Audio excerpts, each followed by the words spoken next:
low productivity, moderate crop intensity, and below average credit parameters. It aims to 1. Enhance agricultural productivity, 2.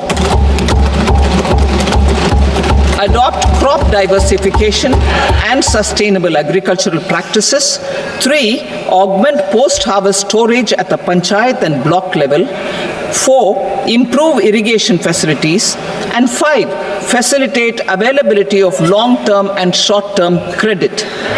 This program is likely to help 1.7 crore farmers.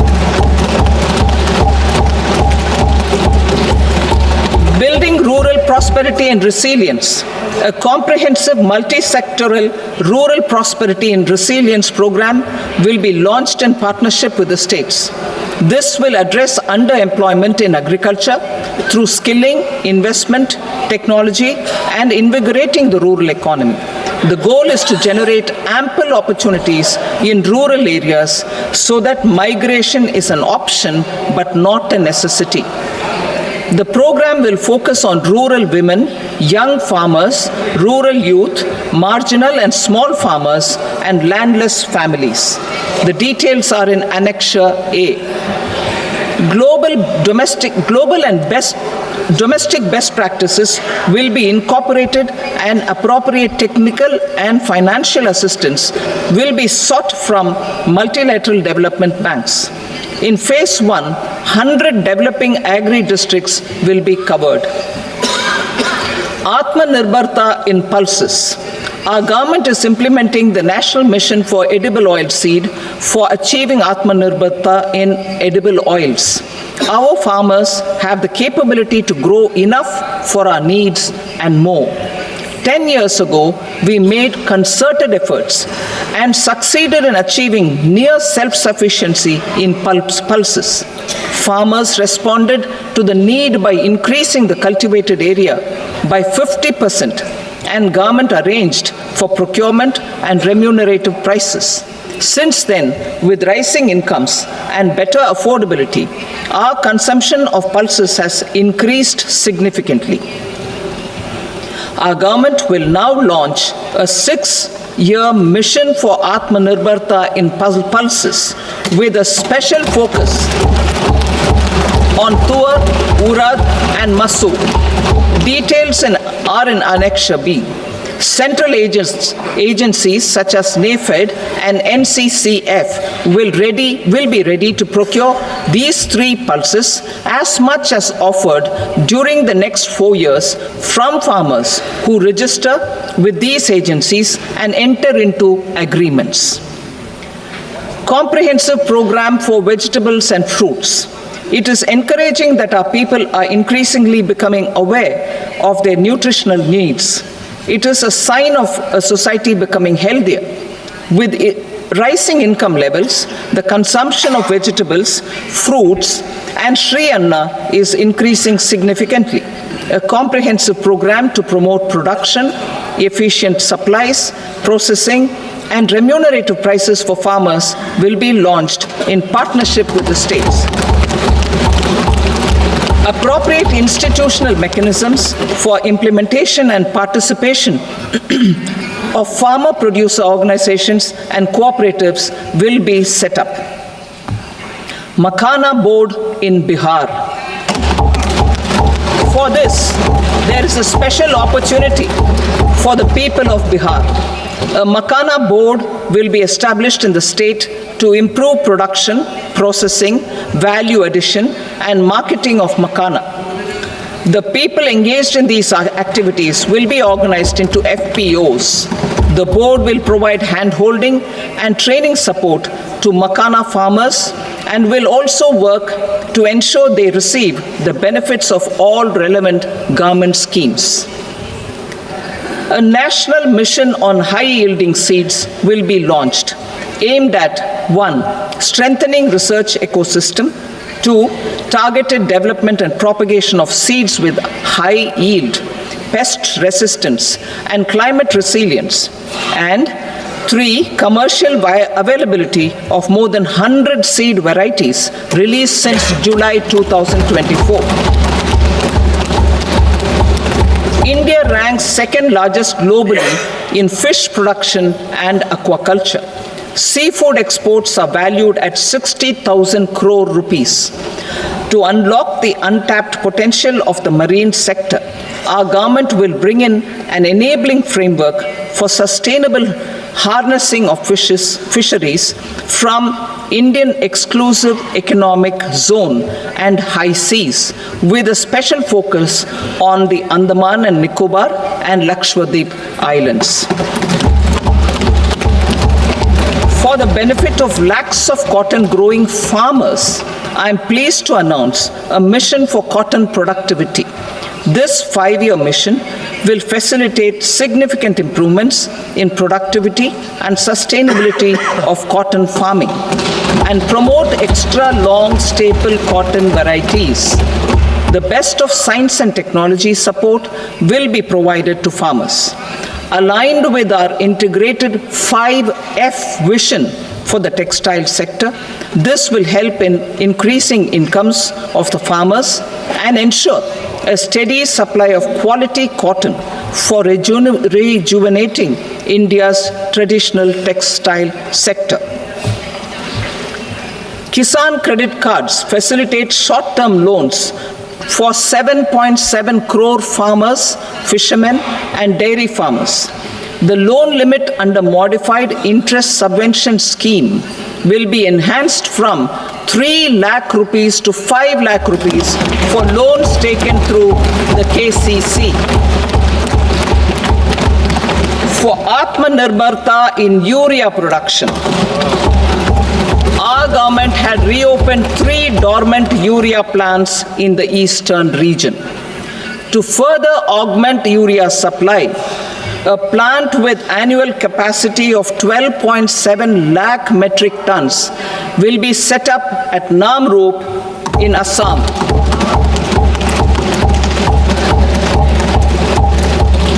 India Post, with 1.5 lakh rural post offices, complemented by the India Post Payment Bank and a vast network of 2.4 lakh Dak Sevaks, will be repositioned to act as a catalyst for the rural economy. Details are at Annexure C. India Post will also be transformed as a large public logistics organization. This will meet the rising needs of Vishwakarmas, new entrepreneurs, women, self-help groups, MSMEs, and the large business organizations. Our government will provide support to NCDC for its lending operations for the cooperative sector. MSMEs as the second engine. Now I move to MSMEs as the second engine, which encompasses manufacturing and services with a focus on MSMEs numbering 5.7 crores. Currently, over 1 crore registered MSMEs, employing 7.5 crore people and generating 36% of our manufacturing, have come together to position India as a global manufacturing hub. With their quality products, these MSMEs are responsible for 45% of our exports. To help them achieve higher efficiencies of scale, technological upgradation, and better access to capital, the investment and turnover limits for classification of all MSMEs will be enhanced to 2.5 and 2 times respectively. This will give them the confidence to grow and generate employment for our youth. The details are given in Annexure D. To improve access to credit, the credit guarantee cover will be enhanced. First, for micro and small enterprises from 5 crore to 10 crore rupees, leading to additional credit of 1.5 lakh crores in the next 5 years. Second, for startups from 10 crore rupees to 20 crore rupees, with the guarantee fee being moderated to 1% for loans in 27 focus sectors which are important for Atmanirbhar Bharat. and for well-run exporter MSMEs for term loans up to 20 crore rupees. Also for the micro enterprises, we will introduce customized credit cards with a 5 lakh rupee limit for micro enterprises registered on Udyam portal. In the first year, 10 lakh such cards will be issued. Fund of funds for startups. The alternate investment fund, AIFs, for startups have received commitments of more than 91,000 crores rupees. These are supported by the fund of funds set up with the Government of India's contribution of 10,000 crore rupees. Now, a new fund of funds with expanded scope and a fresh contribution of another 10,000 crore rupees will be set up. A new scheme will be launched for 5 lakh women, scheduled castes and scheduled tribes, first-time entrepreneurs. This will provide term loans up to 2 crore rupees during the next 5 years. The scheme will incorporate lessons from the successful Stand Up India scheme, online capacity building for entrepreneurship, and managerial skills will also be organized. Measures for labor-intensive sectors. To promote employment and entrepreneurship opportunities in labor-intensive sectors, our government will undertake specific policy and facilitation measures. To enhance the productivity, quality, and competitiveness of India's footwear and leather sector, a focused product scheme will be implemented. The scheme will support design capacity, component manufacturing, and machinery required for production of non-leather quality footwear, besides the support for leather footwear and products. The scheme is expected to facilitate employment for 22 lakh persons, generate over 4 lakh crore rupees, and exports of over 1.1 lakh crore rupees. Measures for the toys sector. Building on the National Action Plan for Toys, we will implement a scheme to make India a global hub for toys. The scheme will focus on development of clusters, skills, and a manufacturing ecosystem that will create high-quality, unique, innovative, and sustainable toys that will represent the Made in India brand. Support for food processing. In line with our commitment towards Purvodaya, we will establish a National Institute of Food Technology, Entrepreneurship, and Management in Bihar. The institute will provide a strong fillip to food processing activities in the entire eastern region. This will result in 1. Enhanced income for the farmers through value addition to their produce, and 2. Skilling entrepreneurship and employment opportunities for the youth. Manufacturing mission, furthering Make in India. Our government will set up a national manufacturing mission covering small, medium, and large industries for furthering Make in India by providing policy support, execution roadmaps, governance, and monitoring framework for central ministries and states. Details are in Annexure E. Given our commitment to climate-friendly development, the mission will also support clean tech manufacturing. This will aim to improve domestic value addition and build our ecosystem for solar PV cells, EV batteries, motors and controllers, electrolyzers, wind turbines, very high voltage transmission equipment, and grid-scale batteries. Investment as the third engine.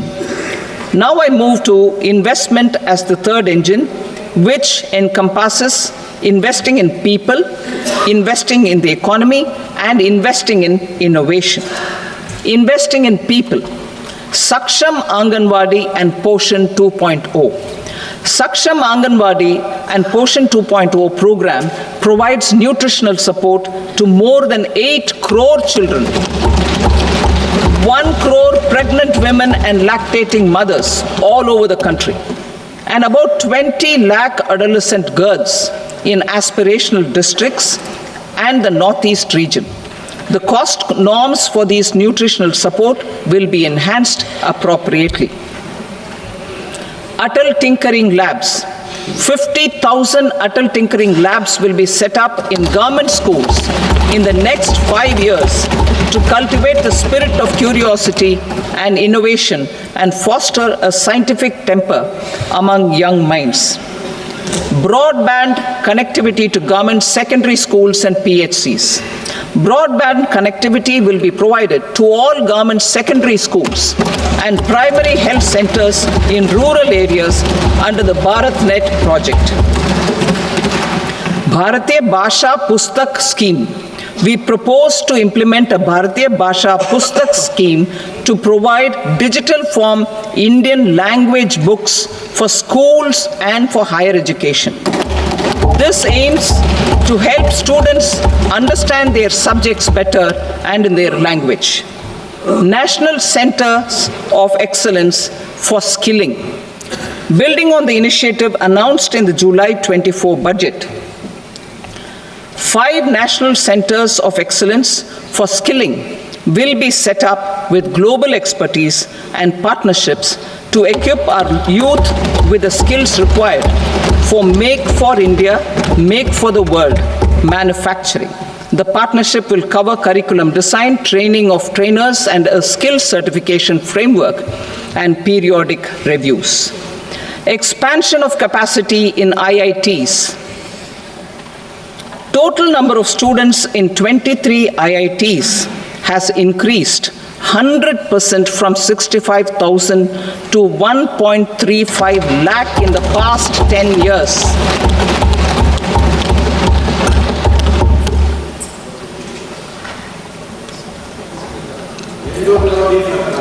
Additional infrastructure will be created in the 5 IITs started after 2014 to facilitate education for 6,500 more students. Hostel and other infrastructure capacity at IIT Patna will also be expanded.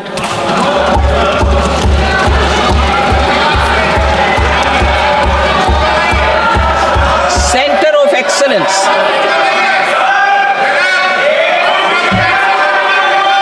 Center of Excellence in AI for Education. I had announced 3 centers of excellence in artificial intelligence for agriculture, health, and sustainable cities in 2023.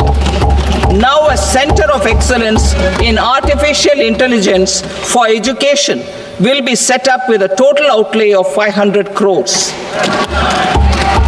Expansion of medical education. Our government has added almost 1.1 lakh undergraduate and postgraduate medical education seats in 10 years, an increase of 130%. In the next year, 10,000 additional seats will be added in medical colleges and hospitals towards the goal of adding 75,000 seats in the next 5 years.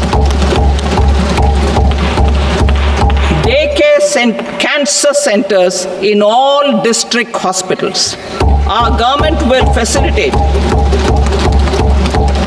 setting up of daycare cancer centers in all district hospitals in the next 3 years. 200 centers will be established in 25-26 itself. Strengthening urban livelihoods. Our government has been giving priority to assisting urban poor and vulnerable groups. A scheme for socio-economic upliftment of urban workers will be implemented to help them improve their incomes, have sustainable livelihoods, and a better quality of life. PM Swanidhi scheme has benefited more than 68 lakh street vendors, giving them respite from high-interest informal sector loans. Building on this success, the scheme will be revamped with enhanced loans from banks, UPI-linked credit cards with 30,000 rupees limit, and capacity building support. Social Security Scheme for welfare of online platform workers. Gig workers of online platforms provide great dynamism to the new age services economy. Recognizing their contribution, our government will arrange for their identity cards and registration on the e-Shram portal. They will be provided health care under PM Jan Arogya Yojana. This measure is likely to assist nearly 1 crore gig workers.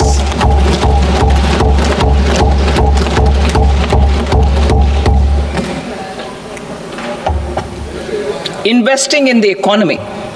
Public-private partnership in infrastructure. Each infrastructure-related ministry will come up with a 3-year pipeline of projects that can be implemented in PPP mode. States will also be encouraged to do so and can seek support from the India Infrastructure Project Development Fund, which is a scheme to prepare PPP proposals. Support to states for infrastructure.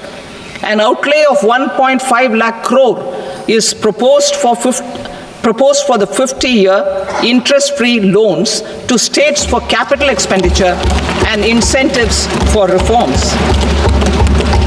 Building on the success of the first asset monetization plan announced in 2021, the second plan for 2025 to 30 will be launched to plow back capital of 10 lakh crore in new projects.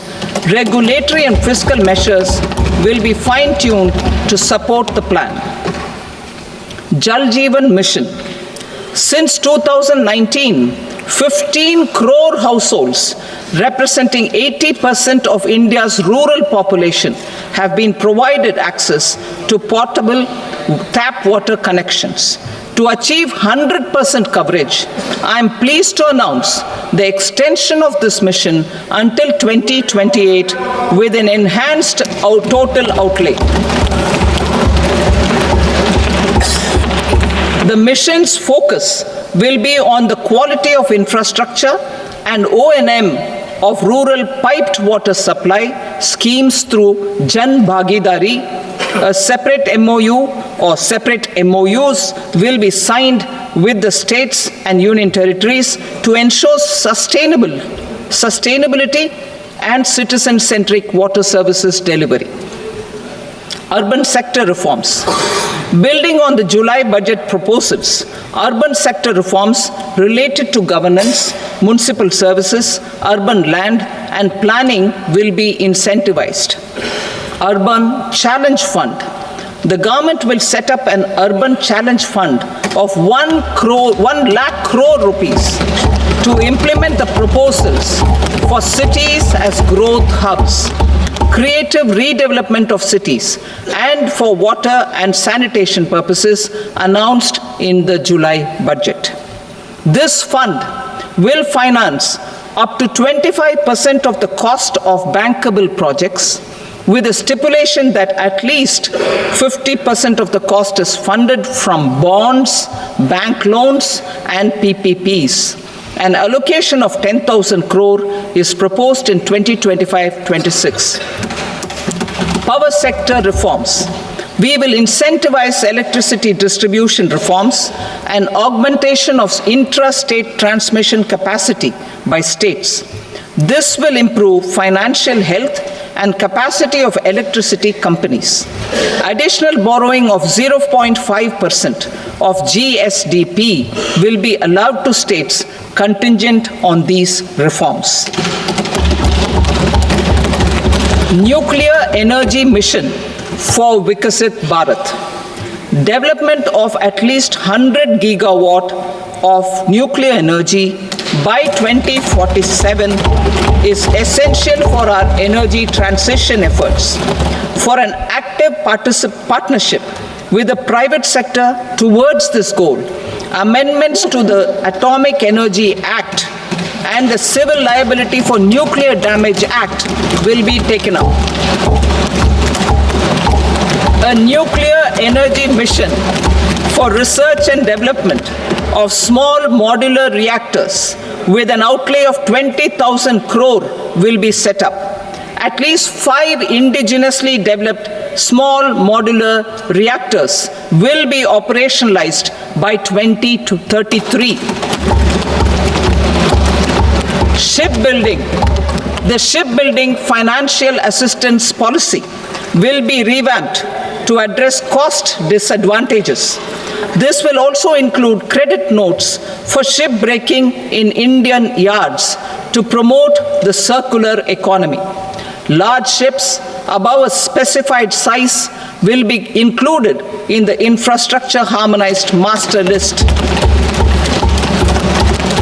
Shipbuilding clusters will be facilitated to increase the range, categories, and capacity of ships. This will include additional infrastructure, facilities, skilling, and technology to develop the entire ecosystem. Maritime Development Fund. For long-term financing for the maritime industry, a Maritime Development Fund with a corpus of 25,000 crore rupees will be set up. This will be for distributed support and promoting competition. This will have up to 49% contribution by the government, and the balance will be mobilized from ports and from private sector. UDAN regional connectivity schemes. UDAN has enabled 1.5 crore middle-class people to meet their aspirations for speedier travel. The scheme has connected 88 airports, and operationalized 619 routes. Inspired by that success, a modified UDAN scheme will be launched to enhance regional connectivity to 120 new destinations and carry 4 crore passengers in the next 10 years. 4 crore additional passengers in the next 10 years. The scheme will also support helipads and smaller airports in hilly, aspirational, and northeast regional districts. Greenfield airports will be facilitated in Bihar to meet the future needs of the state. These will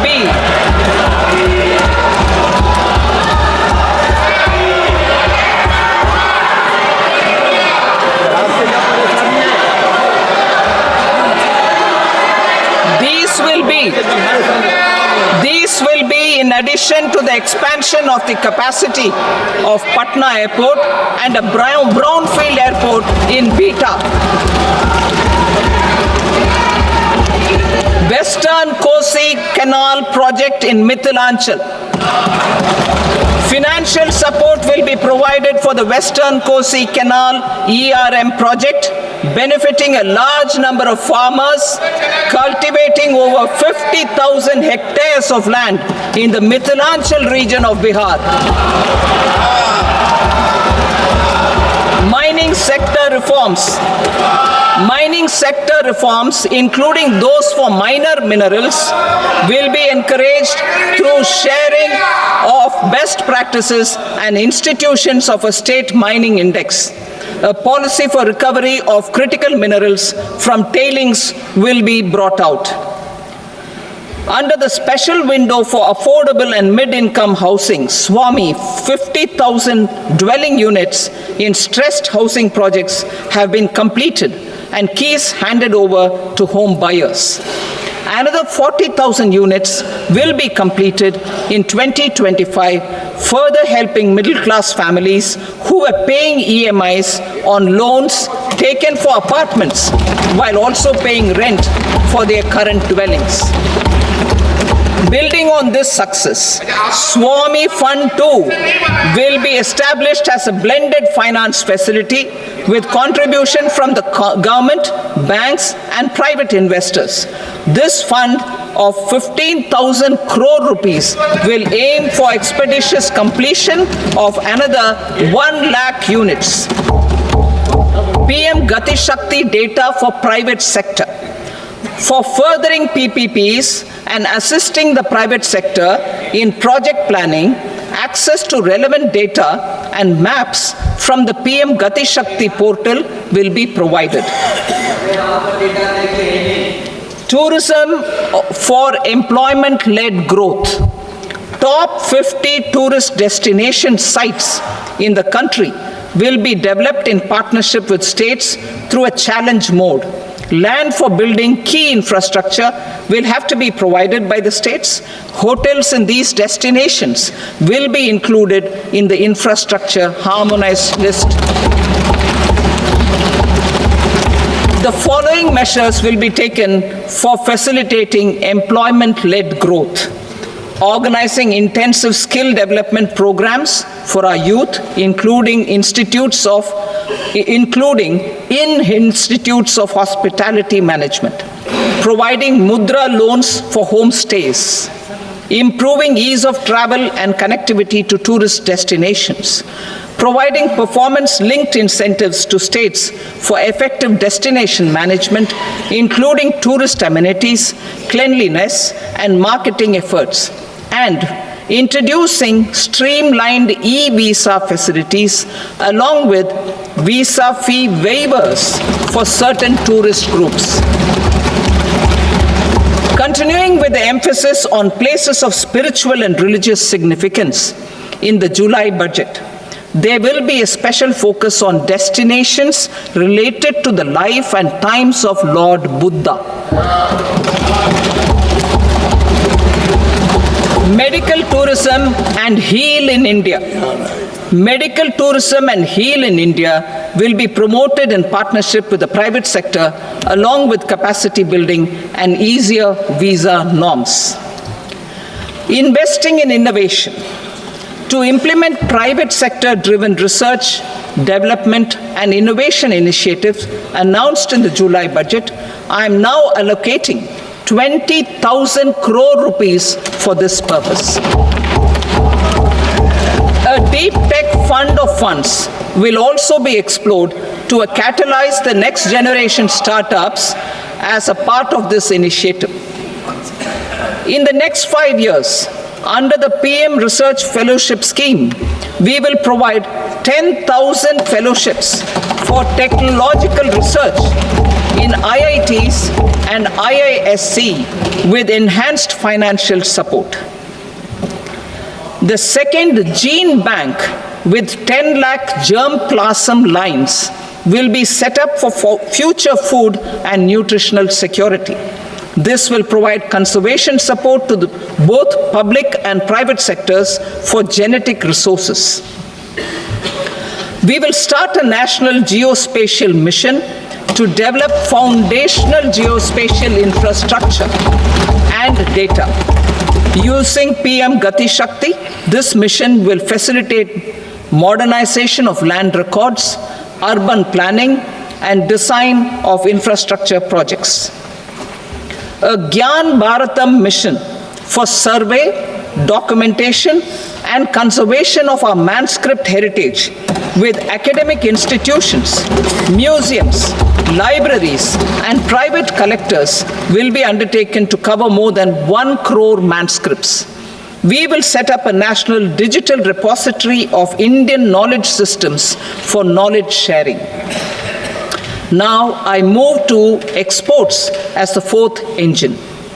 We will set up an export promotion mission with sectoral and ministerial targets driven jointly by the Ministries of Commerce, MSME, and Finance.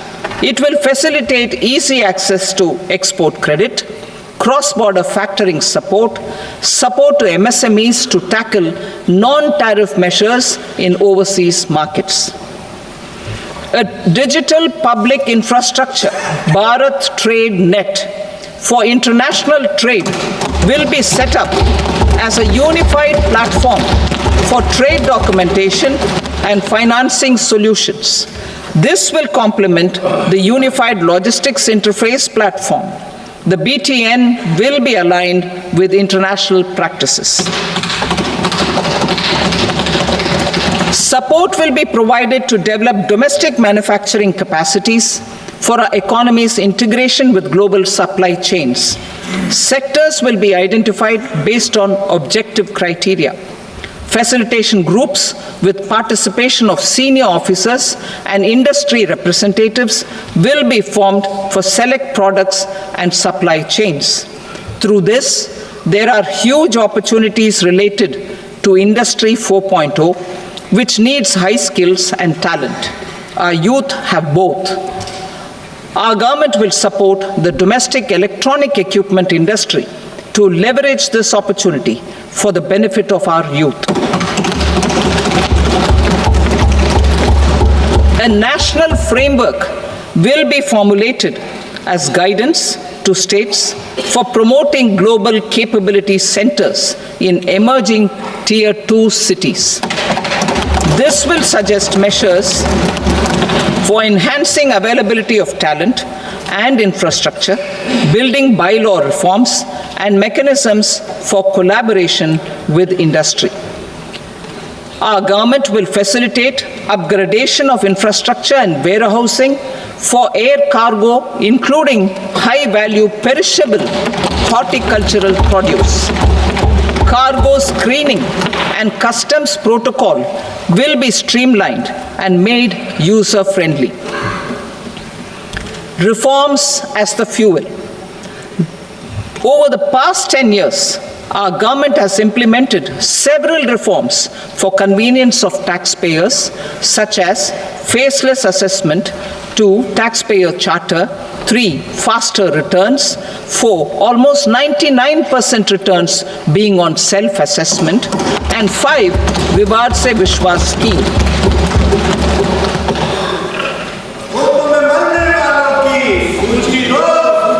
Continuing these efforts, I reaffirm the commitment of the Tax Department to trust first, scrutinize later. I also propose to introduce the new income tax bill next week. I will detail the indirect tax reforms and changes in direct taxes in Part B. Financial sector reforms. The FDI limit for the insurance sector will be raised from 74 to 100%. This enhanced limit will be available for those companies which invest the entire premium in India.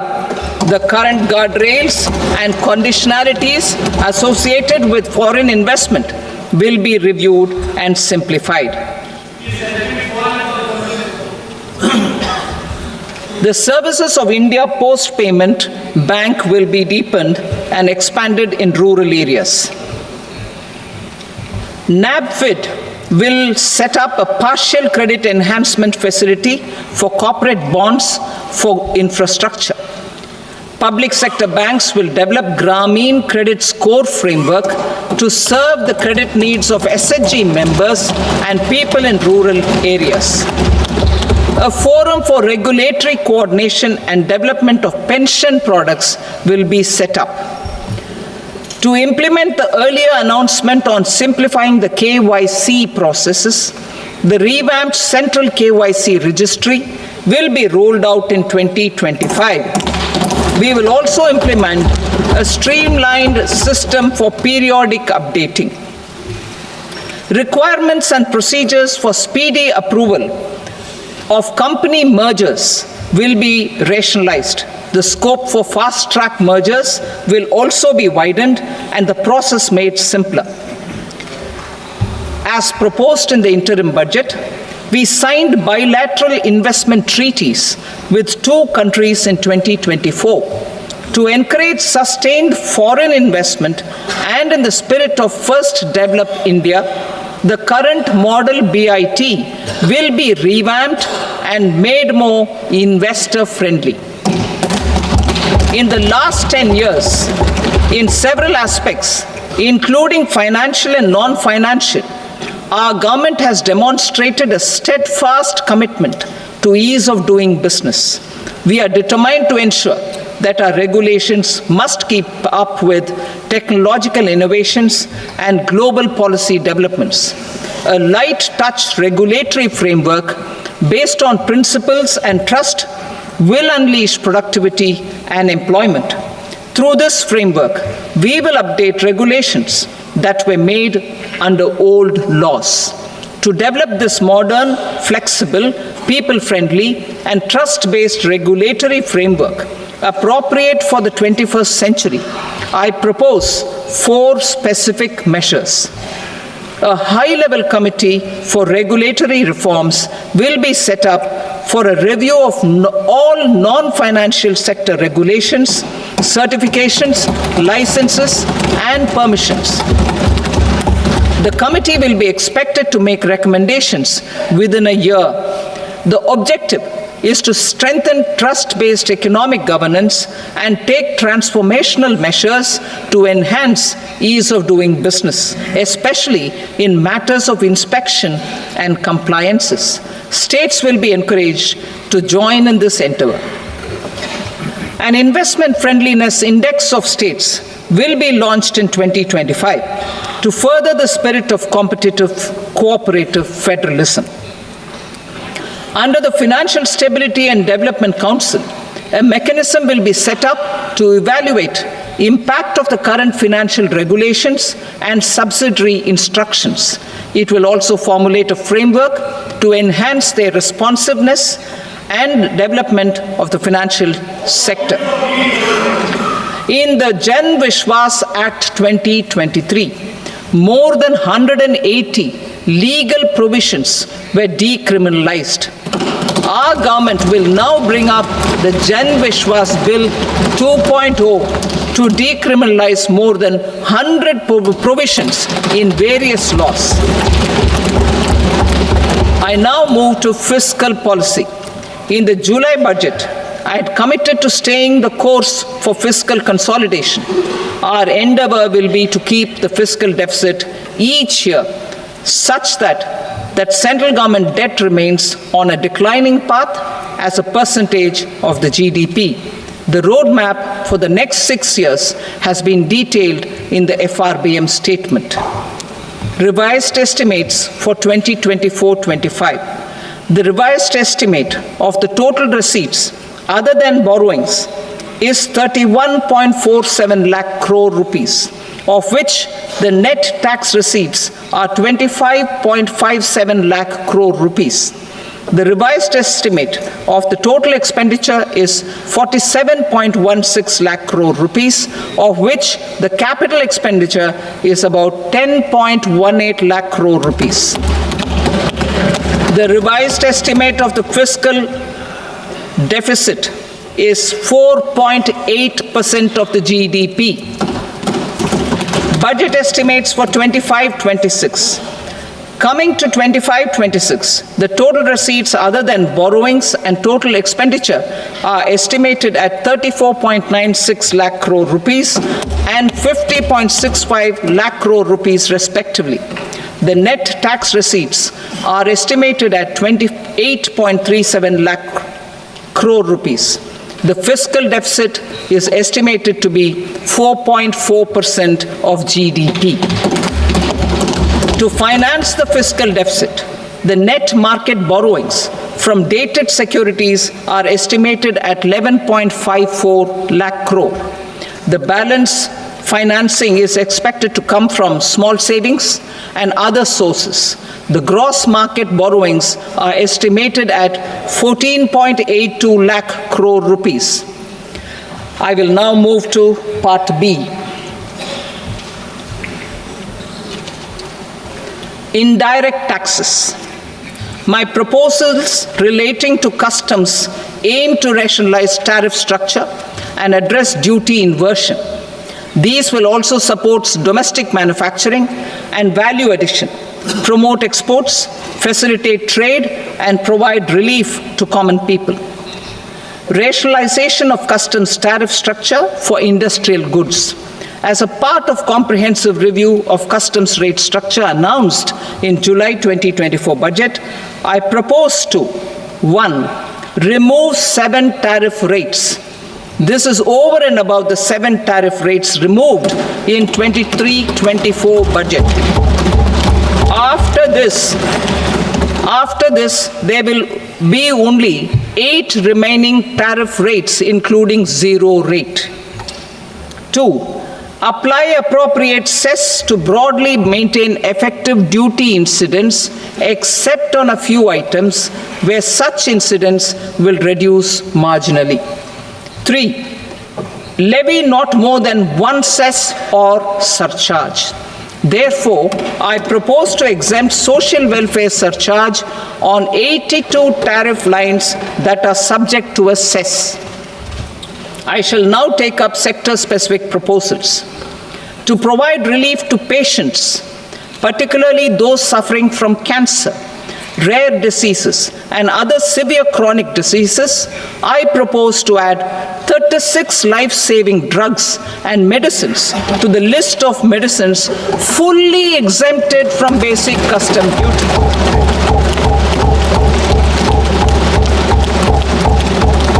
I also propose to add 6 life-saving medicines to the list attracting concessional custom duty of 5%. Full exemption and concessional duty will also respectively apply on the bulk drugs for manufacture of the above. Specified drugs and medicines under patient assistance programs run by the pharmaceutical companies are fully exempt from BCD, provided the medicines are supplied free of cost to the patients. I propose to add 37 more medicines along with 13 new patient assistance programs. Support to domestic manufacturing and value addition. Critical minerals. In the July 2024 budget, I had fully exempted BCD on 25 critical minerals that are not domestically available. I had also reduced BCD of 2 other such minerals to provide a major fillip to their processing, especially by MSMEs. Now, I propose to fully exempt cobalt powder and waste, the scrap of lithium-ion battery, lead, zinc, and 12 more critical minerals. This will help secure the availability for manufacturing in India and promote more jobs for our youth. To promote domestic production of technical textile products such as agro-textiles, medical textiles, and geotextiles at competitive prices, I propose to add 2 more types of shuttle-less looms to the list of fully exempted textile machinery. I also propose to revise the BCD rate on knitted fabrics covered by 9 tariff lines from 10 or 20 to 20% or 115 rupees per kg, whichever is higher. Electronic goods. In line with our Make in India policy and to rectify inverted duty structure, I propose to increase the BCD on interactive flat panel display from 10% to 20% and reduce the BCD to 5% on open cell and other components. In 23-24 budget, for the manufacture of open cells of LCD, LED TVs, I had reduced the BCD on parts of open cells from 5% to 2.5%. To further boost the manufacture of such open cells, the BCD on these parts will now stand exempted. Lithium-ion battery. To the list of exempted capital goods, I propose to add 35 additional capital goods for EV battery manufacturing and 28 additional capital goods for mobile phone battery manufacturing. This will boost domestic manufacture of lithium-ion batteries, both for mobile phones and for electric vehicles. Shipping sector. Considering that shipbuilding has a long gestation period, I propose to continue the exemption of BCD on raw materials, components, consumables, or parts for the manufacture of ships for another 10 years.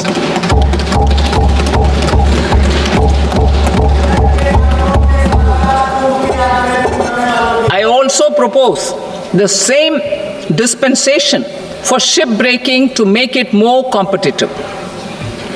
Telecommunication.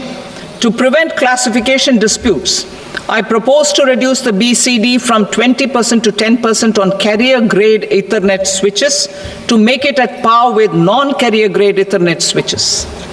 Export promotion. To facilitate exports of handicrafts, I propose to extend the time period for export from 6 months to 1 year, further extendable by another 3 months if required. I also propose to add 9 items to the list of duty-free inputs. Leather sector. I propose to fully exempt BCD on wet blue leather to facilitate imports for domestic value addition and employment. I also propose to exempt crust leather from 20% export duty to facilitate exports by small tanners. Marine products. To enhance India's competitiveness in the global seafood market, I propose to reduce BCD from 30% to 5% on frozen fish paste, surimi, for manufacture and export of its analog products. I also propose to reduce BCD from 15% to 5% on fish hydrolysates for manufacture of fish and shrimp feed. In July 2024 budget, to promote development of domestic MROs for aircraft and ships, I had extended the time limit for export of foreign origin goods that were imported for repairs from 6 months to 1 year and further extendable by 1 year. I now propose to extend the same dispensation for railway goods. Time limit for provisional assessment. Presently, the Customs Act 1962 does not provide any time limit to finalize provisional assessments, leading to uncertainty and cost to trade. As a measure of promoting ease of doing business, I propose to fix a time limit of 2 years, extendable by a year, for finalizing the provisional assessment. I propose to introduce a new provision that will enable importers or exporters, after clearance of goods, to voluntarily declare material facts and pay duty with interest but without penalty. This will incentivize voluntary compliance. However, this will not apply in cases where department has already initiated audit or investigation proceedings. For industry to better plan their imports, I propose to extend the time limit for the end use of imported inputs in the relevant rules from 6 months to 1 year. This will provide operational flexibility in view of cost and uncertainty of supply. Further, such importers will now have to file only quarterly statements instead of a monthly statement.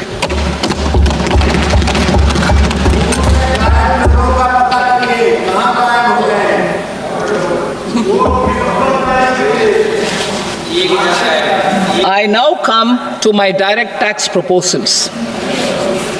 In Part A, I have briefly underlined taxation reforms as one of key reforms to realize our vision of Vikasit Bharat.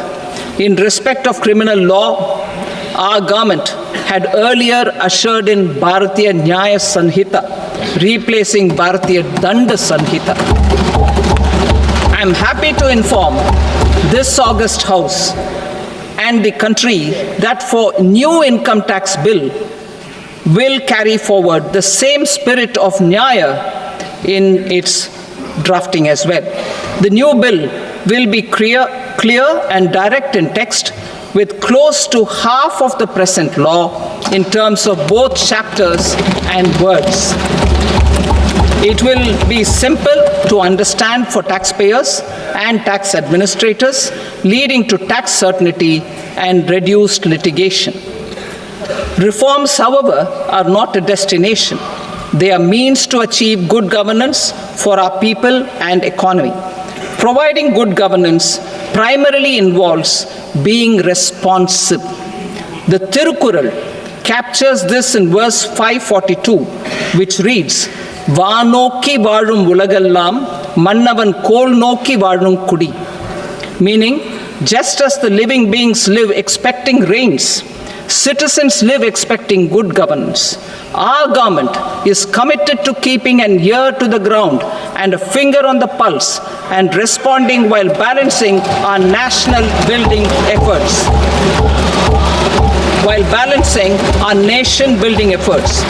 The following measures will detail just how our government will, under the guidance of PM Modi, has taken steps to understand and address. I repeat that sentence, sir. The following measures will detail just how our government, under the guidance of PM Modi, has taken steps to understand and address the needs voiced by our citizens. My tax proposals are guided by this spirit. The objectives of my proposals are as follows. Personal income tax reforms with special focus on middle class. Rationalization of TDS and TCS for easing difficulties. Encouraging voluntary compliance. Reducing compliance burden. Ease of doing business, employment and investment. I will come to my proposal on personal income tax towards the end. TDS and TCS, rationalization for easing difficulties. I propose to rationalize tax deduction at source, TDS, by reducing the number of rates and thresholds above which TDS is deducted. Further, threshold amounts for tax deduction will be increased for better clarity and uniformity.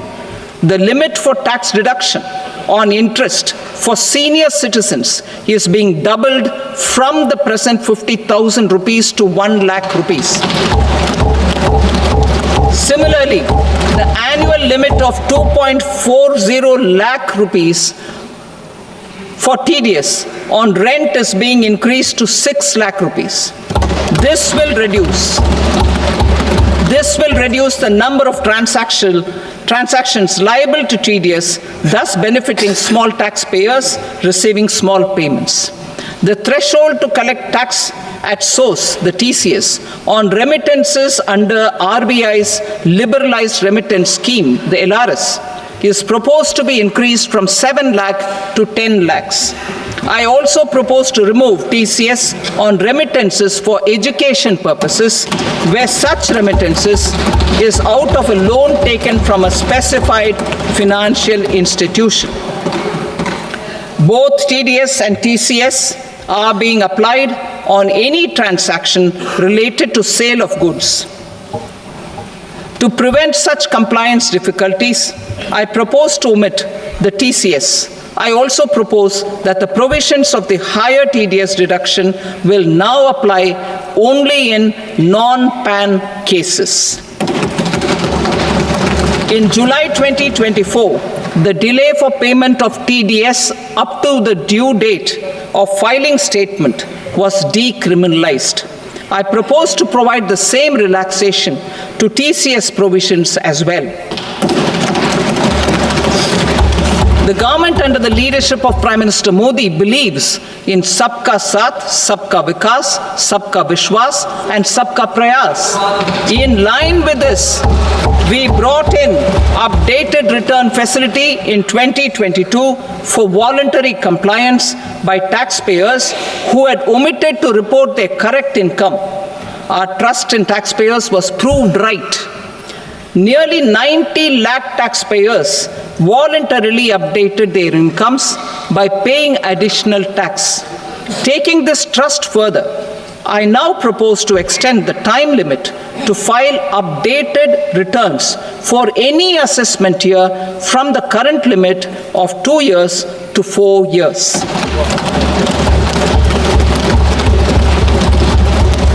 propose to reduce the compliance burden for small charitable trusts and institutions by increasing their period of registration from 5 years to 10 years.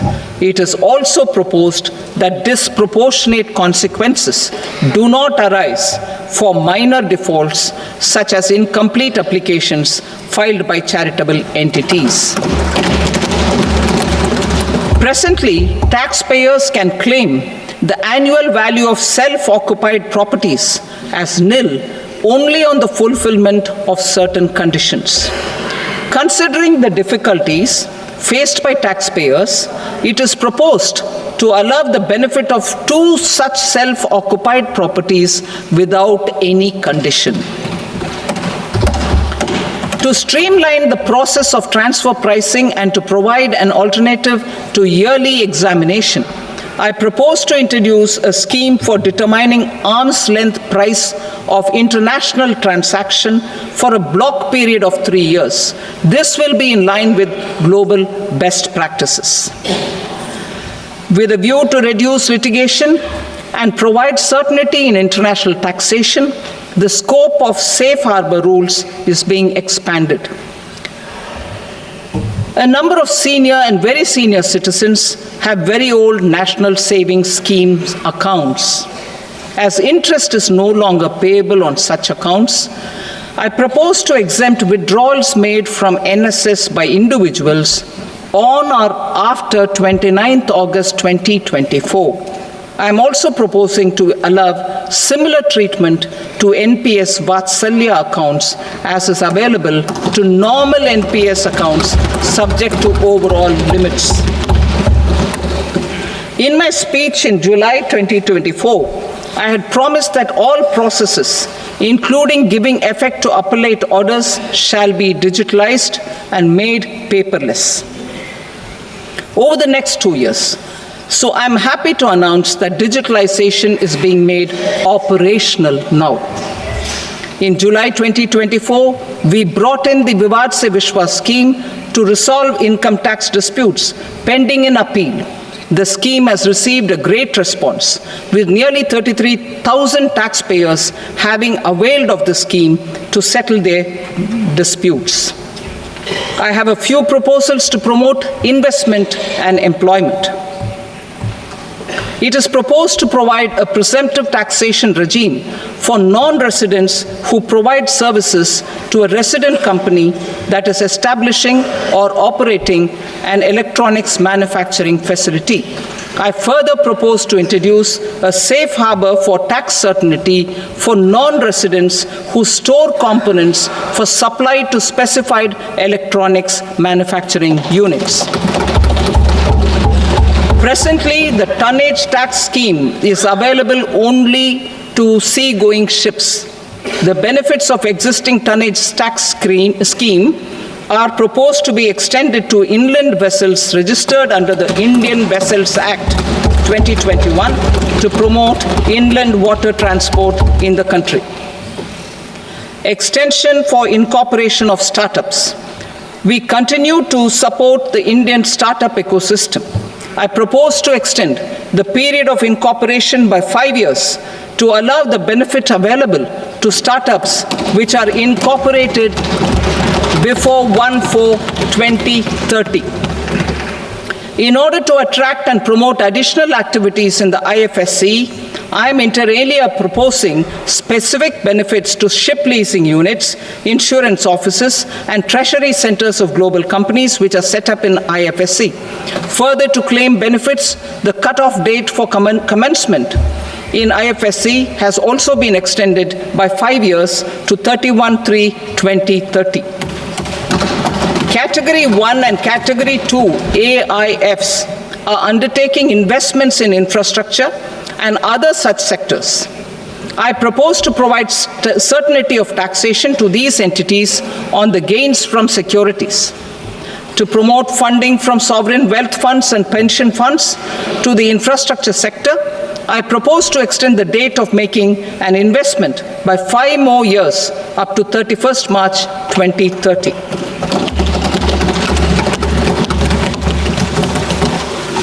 Personal income tax reforms with special focus on middle class. Democracy, demography, and demand are the key support pillars in our journey towards Vikasit Bharat.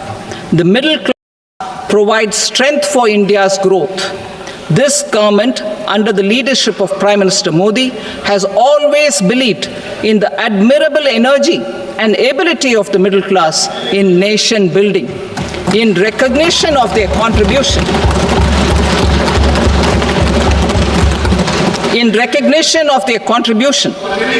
we have periodically reduced their tax burden. Right after 2014, the nil tax slab was raised to 2.5 lakhs of rupees, which was further raised to 5 lakh rupees in 2019 and to 7 lakh rupees in 2023. This is reflective of our government's trust on the middle class taxpayers. I am now happy to announce that there will be no income tax payable up to income of 12 lakh rupees.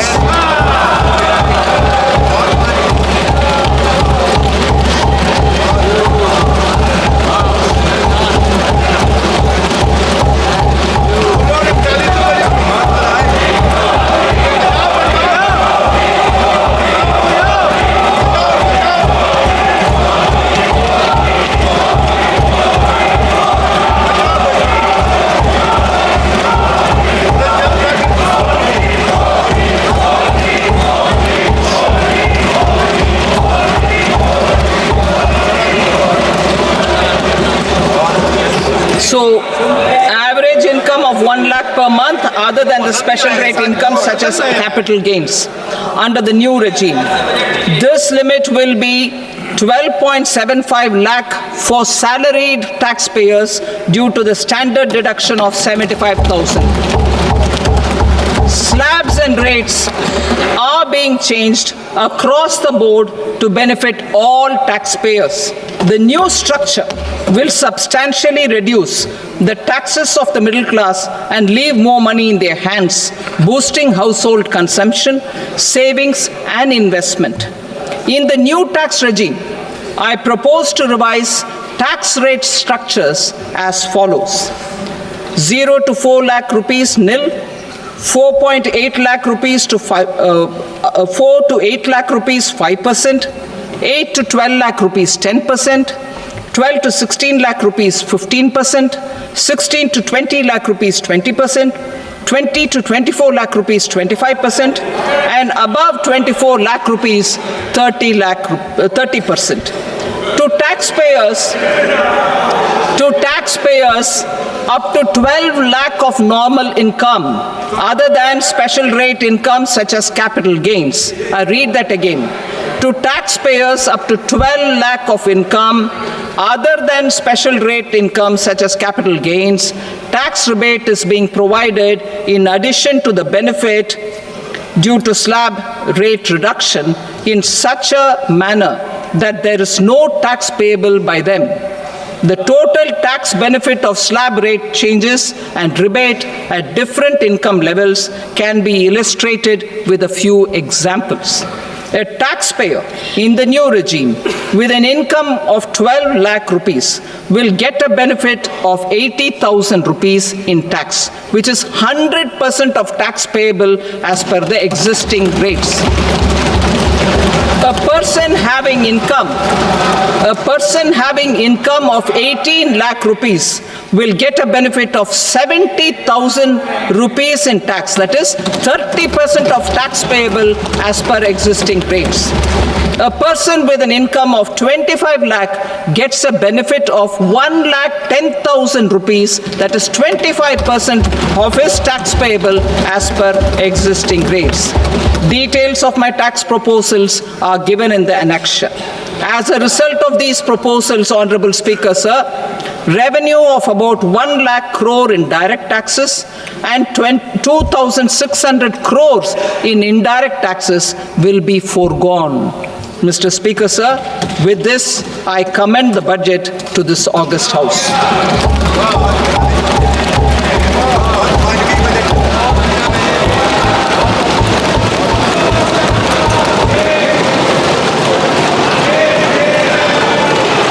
Item number 2, Srimati Nirmala Sitharaman.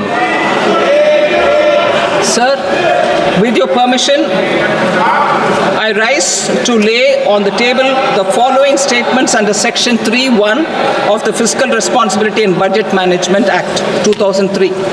Medium-term fiscal policy cum fiscal policy strategy statement and macroeconomic framework statement. Item number 3, Srimati Nirmala Sitharaman. Sir, with your permission, I rise to move for leave to introduce the Finance Bill 2025.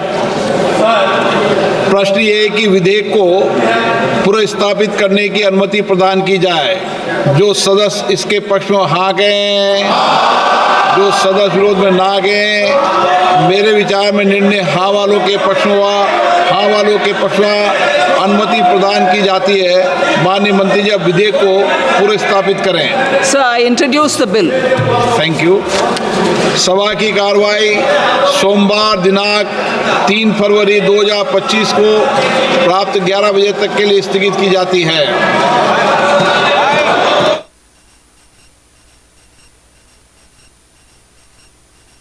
crore pregnant women and lactating mothers.